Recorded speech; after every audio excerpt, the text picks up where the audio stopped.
The fluorescent lights flickered in a rundown free clinic as rain hammered against cracked windows. It was 11:47 p.m. and Dr. Elena Rodriguez was alone, counting the last $5 in the clinic's emergency fund when she heard the roar of a motorcycle engine sputtering to a stop outside. Before we jump back in, tell us where you're tuning in from. And if this story touches you, make sure you're subscribed because tomorrow, I've saved something extra special for you. Through the glass door, she saw him collapse. A massive biker in blood-soaked leather, his bike tilted sideways, steam rising from the engine. Most people would have locked the door, called 911, and waited for someone else to handle it. But Elena had taken an oath. If you believe that compassion has no price tag, that healing comes from the heart, not the wallet, and that sometimes angels wear leather instead of white coats, then pause for a moment. Like, comment, share, and subscribe to this channel. Tell us in the comments below where you watching from tonight, because this story will remind you that kindness creates miracles. Elena Rodriguez had been running the East Side Community Clinic for 3 years, ever since the city cut funding and left an entire neighborhood without health care. The building was falling apart. Pipes leaked, the heating barely worked, and the medical supplies were whatever she could afford from her own pocket. She'd grown up in this neighborhood, saw kids go without medicine, elderly people rationing insulin, pregnant mothers delivering babies in emergency rooms because they couldn't afford prenatal care. So Elena emptied her savings, maxed out her credit cards, and opened the clinic anyway. The clinic sat in a strip mall between a defunct grocery store and a check-cashing place. The sign outside was faded, half the letters burned out. But inside, Elena had created something special. Clean exam, rooms painted in warm colors. A waiting area with children's books and toys donated by the community. A small pharmacy stocked with the basics, antibiotics, pain relievers, insulin that she bought with her own money. Elena's own story wasn't easy. Daughter of immigrants, first in her family to attend college. She'd worked 3 jobs to get through nursing school, then medical school, accumulating debt that would take decades to pay off. She could have taken a high-paying job at a private hospital, could have moved to the suburbs and treated wealthy patients with good insurance. Instead, she came home, back to the neighborhood where Mrs. Garcia had watched her after school when her parents worked double shifts.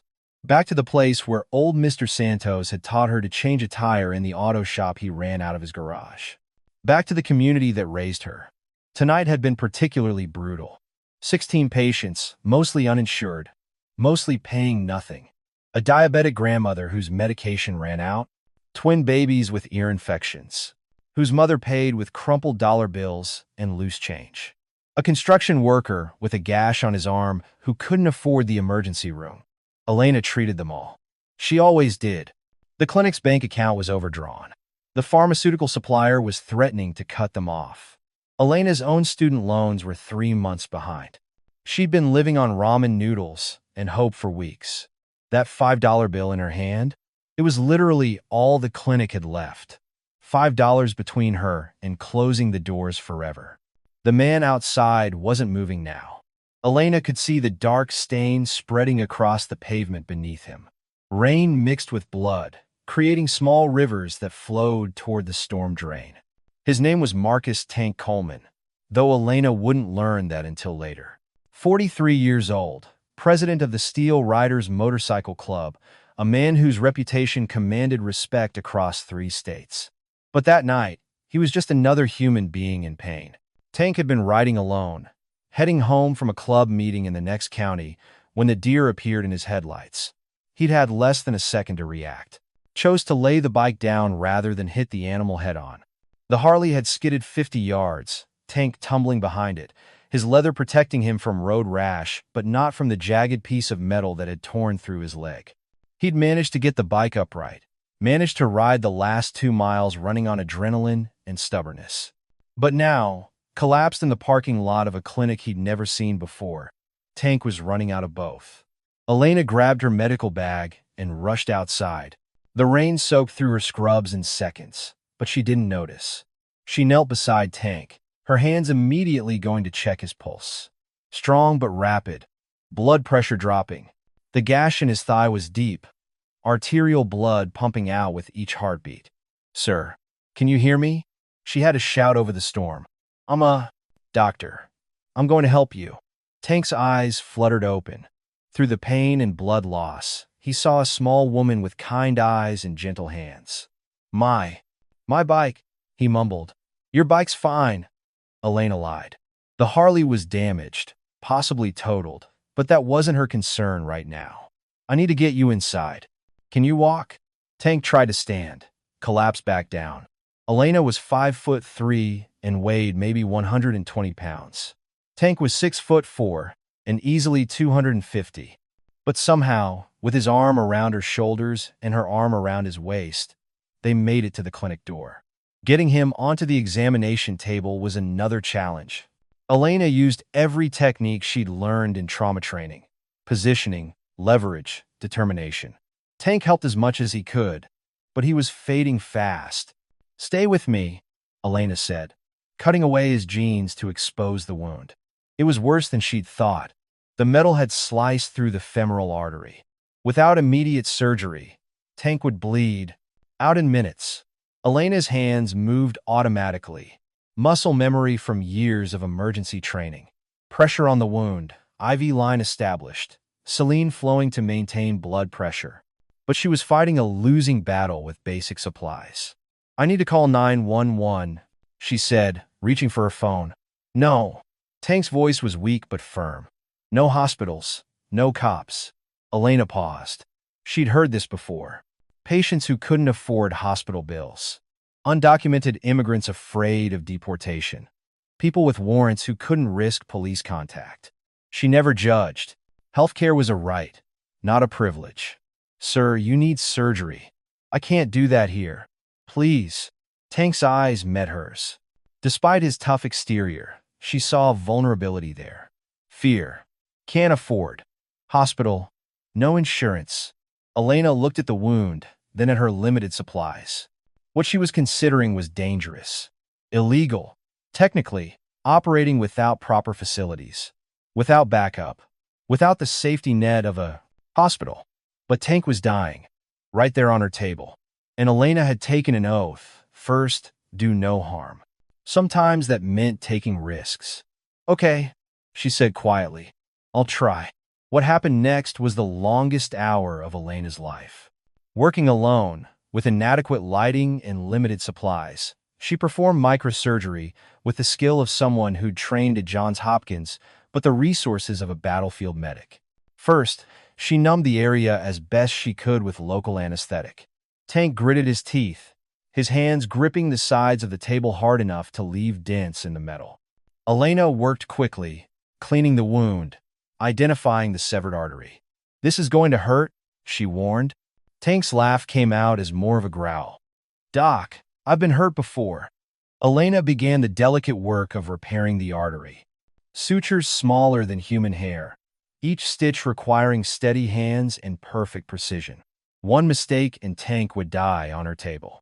Halfway through the 20 procedure, the lights flickered and went out. The storm had knocked out power to half the neighborhood. Elena didn't even pause. She pulled out her phone, turned on the flashlight, and kept working. "You got kids, Doc?" Tank asked, his voice strained but conversational. He was trying to stay conscious, she realized. Trying to help her help him. "No," Elena said, not looking up from her work. "Never had time. Wife? Husband? My job is my family." It came out sadder than she intended. "That's no way to live," Tank said softly. "Everyone needs someone." Elena finished one section of sutures and moved to the next. "What about you? Family?" "Club's my family. Brothers and sisters I'd die for." Tank's breathing was getting shallower. "But no kids. Always figured I was too rough around the edges. Too dangerous. Dangerous people can be the gentlest," Elena said, working by phone light in a rundown clinic in the middle of a storm. "Some of the toughest patients I've had were the most grateful." She finished the arterial repair and moved to closing the external wound. Layer by layer, tissue by tissue. It wasn't pretty, but it would hold. Tank would live. As she applied the final bandage, the power flickered back on. Elena blinked in the sudden brightness, realizing for the first time how exhausted she was. Her hands were shaking from adrenaline and fatigue. "That should do it," she said, stepping back. "But you need to rest. No riding for at least a week. Change the dressing daily. Watch for signs of infection." Tank tried to sit up and immediately regretted it. "Doc, I can't pay you." "Not properly." Elena looked at him. This man who commanded respect wherever he went, now vulnerable and embarrassed about money. She knew that feeling intimately. "Don't worry about it," she said. "No, that ain't right." Tank reached into his vest and pulled out a crumpled $20 bill. "It's all I got on me, but keep it," Elena said firmly. "Buy gas. Get home. Safe." Tank stared at her. In his world, debts were serious things. Obligations that followed you. "I owe you my life, Doc. That's not something I forget." Elena was already moving around the clinic, cleaning up, putting equipment away. "You don't owe me anything. Just take care of yourself." But Tank wasn't listening. He was looking around the clinic with new eyes. The peeling paint, the outdated equipment, the donation jar on the counter with maybe $3 in coins. This woman had just saved his life in a place that was barely holding together financially.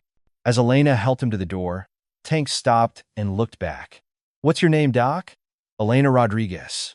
"Well, Doctor." "Elena Rodriguez," Tank said, extending his hand. "I'm Marcus Coleman, but everyone calls me Tank." Elena shook his hand, surprised by how gentle his grip was despite the calluses and scars.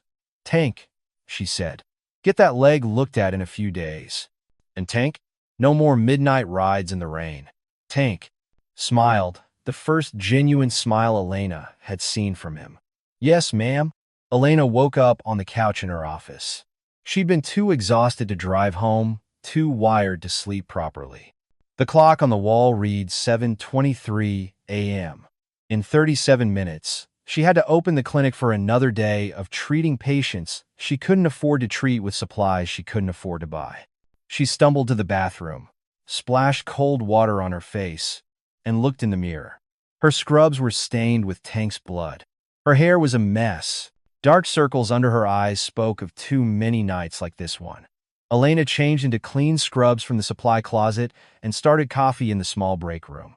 The coffee maker was ancient, donated by a patient who couldn't pay cash. Like everything else in the clinic, it worked but barely. As the coffee brewed, Elena sat at her desk and opened the bills that had accumulated over the past week. Electric company, $342 past due. Medical supplies, $1,847 past due. Rent, 2 months behind, landlord threatening eviction. Student loans, notices that her deferment was ending. She opened the clinic's checkbook and stared at the balance. Negative $127.43. Overdrawn again. The bank would start charging fees, making the hole deeper. Elena had exactly $23 in her personal checking account. Enough for gas and maybe groceries for 3 days if she was careful. She'd already sold her car and bought the beat-up Honda Civic parked outside. Already moved from her apartment to the studio above the Chinese restaurant 2 blocks away. Already cut every expense she could think of. Preparing and narrating this story took us a lot of time, so if you are enjoying it, subscribe to our channel. It means a lot to us. Now back to the story. The clinic couldn't survive another month like this. Maybe not another week. Elena poured herself coffee in a mug with a chip in the rim and sat back down at her desk. She pulled out her laptop and started typing an email she'd been avoiding for weeks. Dr. Patricia Manning, Chief of Staff, Metropolitan General Hospital. Patricia had been Elena's mentor in medical school, had offered her positions twice. Good positions with great salaries and excellent benefits. Elena had turned them both down to open the clinic. "I hope this finds you well. I wanted to reach out regarding the emergency physician position we discussed." Elena stopped typing. Through the front window, she could see Mrs. Garcia walking slowly toward the clinic, her grandson Miguel holding her hand. Miguel was 7 and had been born with a heart defect. The surgery had been successful, but he needed regular checkups, medication, and monitoring. Without the clinic, Mrs. Garcia would have to choose between Miguel's medicine and rent money. Elena deleted the email and closed the laptop. At 8 a.m., she unlocked the front door and flipped the sign to open. Mrs. Garcia was the first patient, as always. Miguel needed his blood pressure checked and his prescription refilled. Buenos dias, doctora, Mrs. Garcia said, settling Miguel onto the examination table. Buenos dias, Senora Garcia. How's our Miguel today? The boy smiled shyly and held out his arm for the blood pressure cuff. Elena listened to his heart, checked his reflexes, reviewed his chart. Everything looked good. The medication was working. Prescription refill? Elena asked. Mrs. Garcia nodded, then hesitated. Doctora, I know I owe you money from last month and the month before. I wanted to pay something. She reached into her purse and pulled out a small envelope. It's not much. Elena opened the envelope. $15 in crumpled bills and loose change. She knew Mrs. Garcia cleaned offices at night, made maybe $8 an hour when she could find work. Senora Garcia, Elena said gently, Miguel's medicine is important. Don't worry about paying me. But doctora, your grandson is healthy. That's payment. Enough. As Mrs. Garcia and Miguel left with the prescription, Elena realized she'd just given away medicine she couldn't afford to replace. The pharmaceutical supplier was already threatening to cut her off.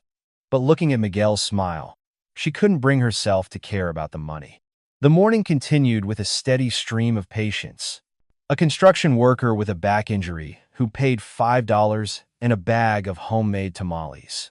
An elderly man with diabetes who needed insulin and had no insurance. A teenage mother whose baby had a fever. Elena treated them all. She always did. With each patient, the clinic's financial hole grew deeper. With each patient, Elena remembered why she'd opened the clinic in the first place. At 11:30 a.m., Elena was in the back room organizing medical supplies when she heard the sound. At first, she thought it was thunder. The storm from last night had passed, but maybe another was coming. Then she realized it wasn't thunder. It was engines. Motorcycle engines. A lot of them. Elena walked to the front window and looked out. Her breath caught in her throat. Motorcycles were arriving from every direction. Choppers, cruisers, touring bikes, sport bikes. Riders in leather vests, their bikes gleaming in the morning sun. One by one, they pulled into the parking lot onto the street, filling every available space. 10 bikes became 20. 20 became 50. 50 became 100. Elena watched in disbelief as the parking lot transformed into a sea of chrome and leather. The riders dismounted and stood beside their bikes, not talking, not moving, just watching the clinic. At the center of it all, Elena saw a familiar figure. Tank, standing beside his Harley despite the bandages on his leg. He caught her eye through the window and nodded once. Elena's hands shook as she walked to the front door. She stepped outside, and the morning air filled with the scent of motor oil and leather. Hundreds of bikers stood before her. Clinic, their expressions serious, but not threatening. Tank stepped forward, moving carefully on his injured leg. In his hands, he held an envelope. Doc, he said, his voice carrying across the silent parking lot. Told you I don't forget debts. Elena opened the envelope with trembling hands. Inside was a check made out to the East Side Community Clinic. The amount took her breath away. $47,500. We heard about your situation, Tank continued. Heard about what you do here, how you help people. Elena looked up from the check, tears forming in her eyes. Tank, I can't accept this. It's too much. Doc, you saved my life last night. With nothing but skill and heart. You didn't ask for payment. Didn't ask for insurance cards. You just did what needed doing. Tank gestured to the assembled bikers. These are my brothers and sisters. Steel riders from 7 states. When I told them what you did, what you're doing here, they wanted to help. A woman stepped forward, her silver hair pulled back under a bandana. Name's Sally. I'm a nurse too. Worked emergency rooms for 30 years before I retired. She held out another envelope. This is from the ladies' auxiliary. We know what it's like to help people who can't pay. More bikers came forward, each carrying envelopes, each with their own story. Veterans who'd been helped by free clinics. Parents whose children had been treated by doctors who cared more about healing than money. People who understood what Elena was doing because they'd needed someone like her once. There's more, Tank said. My club, we do charity work. Toy runs, fundraisers, community service. We want to make your clinic one of our regular stops. Elena was crying openly now, not caring that hundreds of people were watching. Why? She whispered. You don't even know me. Tank smiled, the same gentle smile from the night before. Doc, I've known people like you my whole life. People who give everything and ask for nothing. World needs more people like that, not fewer. He pointed to a biker with graying hair and marine tattoos. That's Rodriguez. Lost his leg in Iraq. Free clinic in San Antonio kept him alive when the VA couldn't see him for months. He pointed to a woman with kind eyes and laugh lines. That's Big Betty. Diabetic. Community clinic in her hometown saved her life when she couldn't afford insulin. Tank's voice grew serious. Every person here has been helped by someone like you, Doc. Someone who chose to help instead of walking away. Today, we're paying it forward. Elena looked at the assembled bikers. Really looked at them. Teachers and mechanics. Veterans and nurses. Parents and grandparents. People who'd chosen to spend their Saturday morning helping a clinic they'd never heard of because one of their own had been helped. The check covers your debts and gives you 6 months' operating budget, Tank continued. But that's just the start. We're setting up a regular donation program. Monthly. Fundraisers. Whatever you need. Sally stepped forward again. I'd like to volunteer. Help with patient care. If you'll have me. More hands went up around the parking lot. A pharmacist offering to supply medications at cost. A contractor volunteering to fix the building's problems. An accountant offering to handle the clinic's books for free. Elena sat down on the clinic's front step, overwhelmed. The check in her hands represented more than money.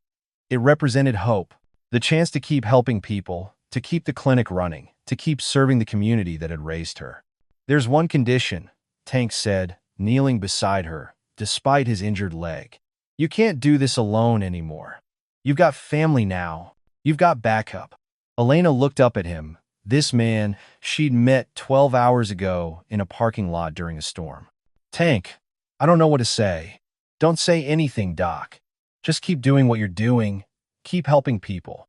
Keep being who you are. Tank stood and addressed the crowd. Brothers and sisters, this is Dr. Elena Rodriguez. She's Steel Rider's family now. Anyone messes with her, anyone messes with this clinic, they answer to us. The bikers erupted in cheers, engines revving in approval. The sound echoed off the buildings, a thunderous promise of protection and support. As the bikers began to disperse, many stopped to introduce themselves to Elena, to shake her hand, to share their stories, to promise support. What had started as a desperate night in a rundown clinic had become something larger, a community, a family.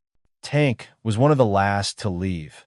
He approached Elena as she stood in the doorway, still holding the check, still trying to process what had happened. Doc, can I ask you something? Elena nodded. Why'd you become a doctor? With your skills, you could work anywhere, make real money. Elena was quiet for a moment, looking out at the neighborhood she'd grown up in. When I was 8, I got really sick. Pneumonia. My parents couldn't afford a doctor, couldn't afford medicine. I almost died. She paused, remembering. But there was this clinic, run by an old doctor named Martinez. He treated me for free, gave my parents medicine, taught them how to care for me. He saved my life. Elena looked at Tank. Dr. Martinez told my parents something I never forgot. He said, medicine is about hope. When people have nowhere else to turn, we turn toward them. Tank nodded slowly. That's why you stayed. Why you opened this place. Dr. Martinez died when I was in medical school. I promised myself I'd carry on what he started. That there would always be a place where people could come for help, no matter what. And now there will be, Tank said, for a long time to come. As Tank climbed onto his Harley, Elena called out to him. Tank, your leg. You shouldn't be riding yet. Tank grinned. "Doc, some things are worth a little pain." He started the engine, the Harley rumbling to life. "See you around, Dr. Rodriguez. And remember, you've got family now. Don't forget to call if you need anything." As Tank rode away, Elena stood in front of her clinic and looked around. The building still needed work. The equipment was still outdated. The challenges of running a free clinic hadn't disappeared. But everything had changed.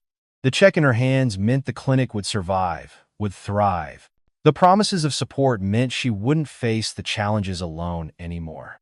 That afternoon, Elena reopened the clinic. Word had spread about the morning's events, and patients arrived throughout the day. Some came for medical care. Others came just to see if the stories were true. Elena treated a diabetic grandmother whose insulin had been donated by the pharmacist who'd volunteered. She stitched up a construction worker whose care was paid for by the Steel Riders Emergency Fund. She gave antibiotics to a child whose prescription was covered by donations that kept pouring in throughout the day. As the sun set, Elena sat at her desk and looked at the clinic's books. For the first time in months, the numbers made sense.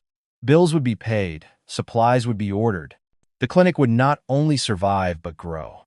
Elena pulled out her laptop and started typing a different email. "Dear Medical Equipment Supply Company, I would like to place an order for..." She paused and smiled. Outside, she could hear the distant rumble of motorcycles. Somewhere out there, Tank was probably telling the story of the little doctor who'd saved his life with $5 and a heart full of compassion. Elena finished her order and closed the laptop. Tomorrow would bring new patients, new challenges, new opportunities to help.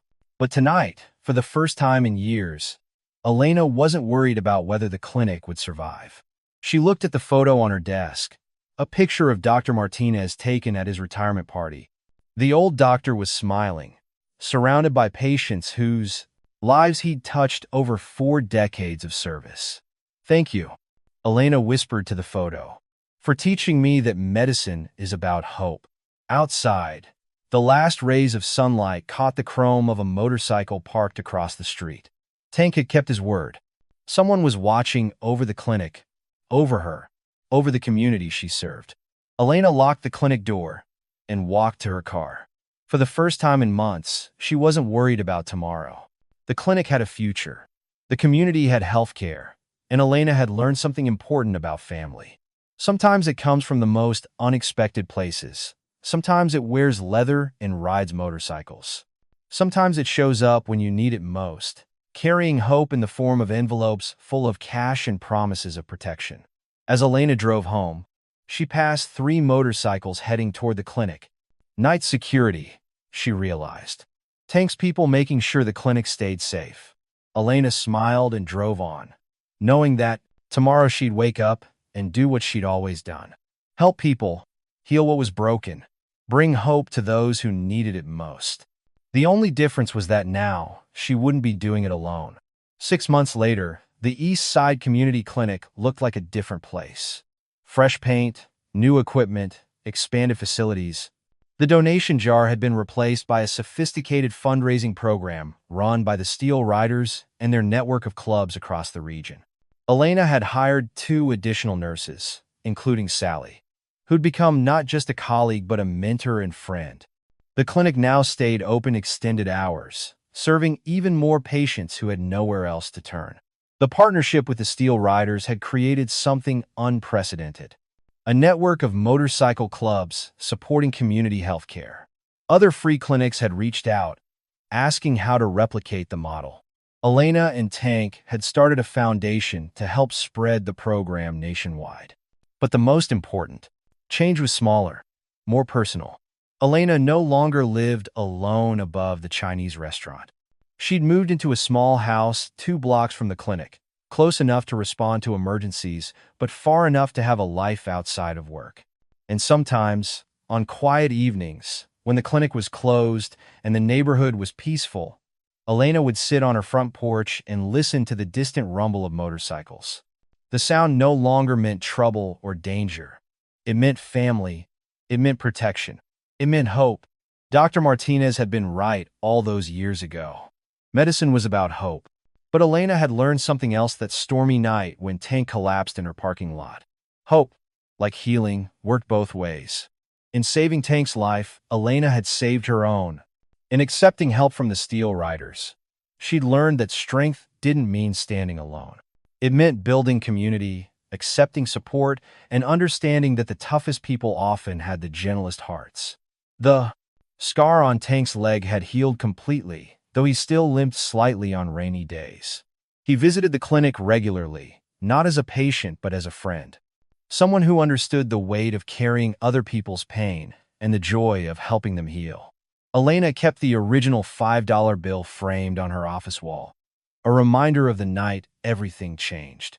Next to it hung Tank's Steel Riders patch, honorary membership in a family she never expected to join. Sometimes patients would ask about the patch, about the stories they'd heard.